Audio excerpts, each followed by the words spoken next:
بسم اللہ الرحمن الرحیم۔ السلام علیکم۔ حضرت عروہ بن زبیر، حضرت اسما بنت ابو بکر صدیق کے صاحبزادہ اور حضرت عائشہ کے بانجے ہیں۔ ان کا ایک عجیب و حیرت انگیز واقعہ ہے، وہ یہ ہے کہ حضرت عمر بن عبدالعزیز خلیفہ بننے سے پہلے کا واقعہ بیان فرماتے ہیں کہ ایک رات میں اپنی چھت پر سویا ہوا تھا کہ راستے پر آوازیں محسوس کیا اور جان کر دیکھا تو کیا دیکھتا ہوں کہ شیاطین جوق در جوق آ رہے ہیں، یہاں تک کہ میرے مکان کے پیچھے ایک کنڈر میں جمع ہو گئے۔ پھر ابلیس بھی آ گیا اور اس نے چیخ کر کہا کہ کون میرے پاس عروہ بن زبیر کو لائے گا۔ ایک جماعت کڑی ہوئی اور کہا کہ ہم لائیں گے، پس گئے اور واپس چلے آئے اور کہا کہ ہم ان پر قادر نہ ہو سکے۔ ابلیس نے پھر چیخ کر کہا کون میرے پاس عروہ بن زبیر کو لائے گا، تو ایک اور جماعت اٹھی اور کہا کہ ہم لائیں گے، اور یہ جماعت بھی جا کر واپس آ گئی اور کہا کہ ہم ان پر قادر نہیں ہو سکے۔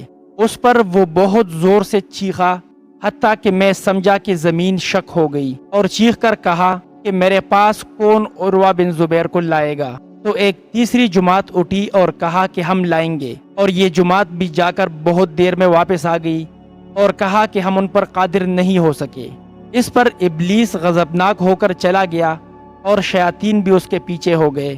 حضرت عمر یہ واقعہ دیکھ کر عروہ بن زبیر کے پاس گئے اور یہ سارا واقعہ سنایا۔ انہوں نے کہا کہ میرے والد حضرت زبیر بن عوام رضی اللہ عنہ نے مجھ سے بیان کیا ہے کہ میں نے اللہ کے نبی صلی اللہ علیہ وسلم سے یہ سنا کہ جو بھی شخص صبح یا شام اس دعا کو پڑھتا ہے، اللہ اس کو ابلیس اور اس کے لشکر سے محفوظ رکھتے ہیں۔ وہ دعا یہ ہے: اللہ کے نام سے جو شان والا ہے، بڑی دلیل والا ہے، زبردست سلطنت والا ہے، جو اللہ چاہے وہ ہوتا ہے، میں شیطان سے اللہ کی پناہ چاہتا ہوں۔